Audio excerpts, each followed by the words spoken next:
L'une des salles de conférence de Freedom Palace Hotel, 6 à Porto-Novo, a servi de cadre ce samedi 8 août 2020 au deuxième congrès extraordinaire ayant conduit à l'élection et l'installation du nouveau bureau directeur de UNATIB, entendez, Union nationale des architectes, techniciens et ingénieurs du Bénin. Avant cette phase décisive, tout a démarré par une prière d'ouverture qui sera suivie du discours du président du comité d'organisation. Parrain et présent à cette séance, le maire de la ville de Porto-Novo, Charlemagne Yakouti, a félicité UNATIB qui a vu le jour depuis 2008 avec 25 personnes et qui, à la date d'aujourd'hui, compte 250 adhérents. Il n'a pas caché ses impressions. Porto-Novo qui a accueilli en 2008 au congrès constitutif la naissance du UNATIB est encore à l'honneur aujourd'hui et nous sommes sincèrement ravis en tant que parrain de la mandature qui s'ouvre en notre qualité de maire de la ville.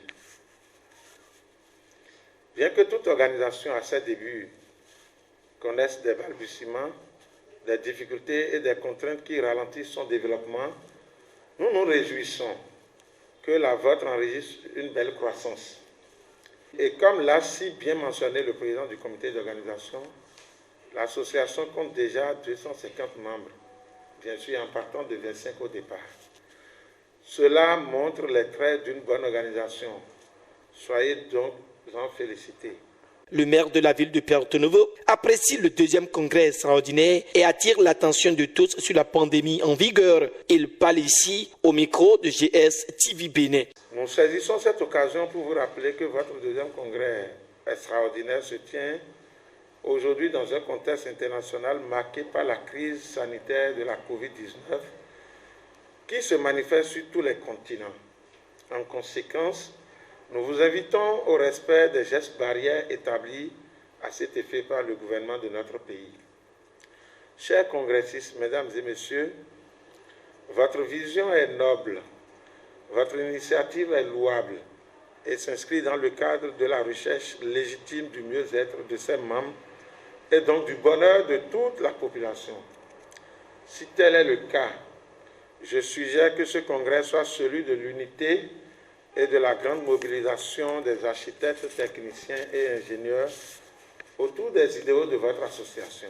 Yolande Souali, représentante du directeur départemental de l'enseignement technique et de la formation professionnelle, a également donné son mot tout en félicitant l'UNATIB pour sa vision qui cadre bien avec celle du gouvernement du président Patrice Talon.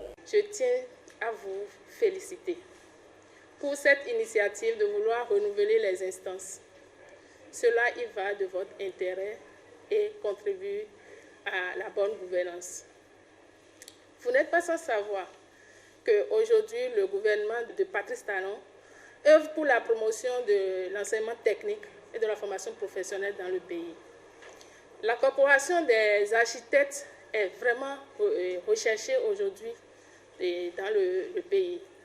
Grâce à vous, nous avons de très belles maisons, de très beaux bâtiments un peu partout dans le pays. Je tiens sincèrement à vous remercier pour tout ce que vous faites pour accompagner le programme d'action du gouvernement. À son tour, Joseph Ngbo, le président sortant, a présenté le bilan des activités menées par le bureau sortant. Nous avons mené beaucoup d'activités. D'autres en ont profité lâchement. D'autres continuent toujours de militer pour la cause du départ jusqu'à aujourd'hui. Et même si arrivé à un moment donné,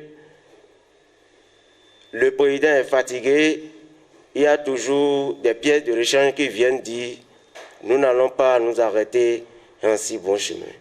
Président, il faut encore un pas. » Nous avons eu la chance en 2008-2009 d'être sollicités dans le cadre de la construction des villas de la Seine-Sade.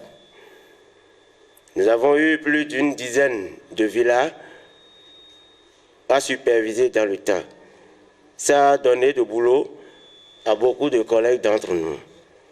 Ceci fait partie de nos activités menées. Jusqu'à aujourd'hui, d'autres ont gardé le cap depuis ce temps et ils sont de grands responsables à des endroits donnés ou dans beaucoup de structures au Bénin. Notre regroupement ou notre creuset a permis de nous familiariser et de nous soutenir à tout moment quand le besoin se présente. Ce n'est qu'après cette étape qu'il a annoncé le renouvellement du bureau qui a été chose faite. En tout, Joseph Rungbo a une fois encore gagné la confiance de ses pairs puisqu'il a été réélu pour un second mandat de 3 ans à la tête de UNATIB. Il nous livre ici ses impressions. Merci à tous mes collègues, camarades congressistes de ce soir qui ont jugé, reconduit ma modeste personne à la tête de UNATIB. Je ne sais pas si je suis gros, je ne sais pas si je suis élancé, ni l'âge pour pouvoir accomplir la tâche. Mais c'est l'Éternel Dieu qui accompagne toute œuvre humaine.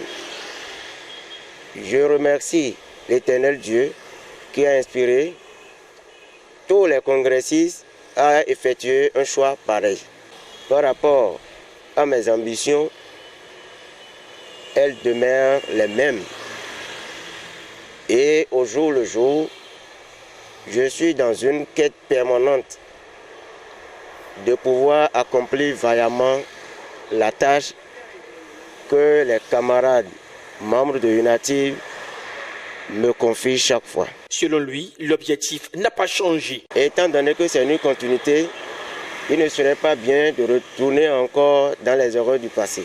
Nous cherchons à progresser vu que aujourd'hui, notre domaine est fortement sollicité par l'administration publique et surtout par le gouvernement de M. Athanase Guillaume Patrice Talon. Heureux de l'initiative de UNATIB, Jean Rontognon, un invité, a prodigué quelques conseils à l'assistance. Tôt ou tard, c'est les hommes de métier qui prendront la relève de ce pays. Mais qu'est-ce qu'il faille faire avant le moment venu? Je voudrais, à mon humble conscience, dire, avant le moment venu, il faut s'organiser comme vous le faites là. S'organiser avant le temps, il y a plusieurs choses dedans. Je voudrais choisir le côté simplement professionnel. Parce qu'aujourd'hui, tout a évolué. Sinon, le domaine de la construction a beaucoup évolué. S'il y a des gens qui restent encore en marge de l'évolution, je pense qu'ils ne sont pas, sinon ils ne seront pas compétitifs. Ce n'est qu'après ceci que la séance a pris fin par une prière de clôture. Au Fils et au Saint-Esprit.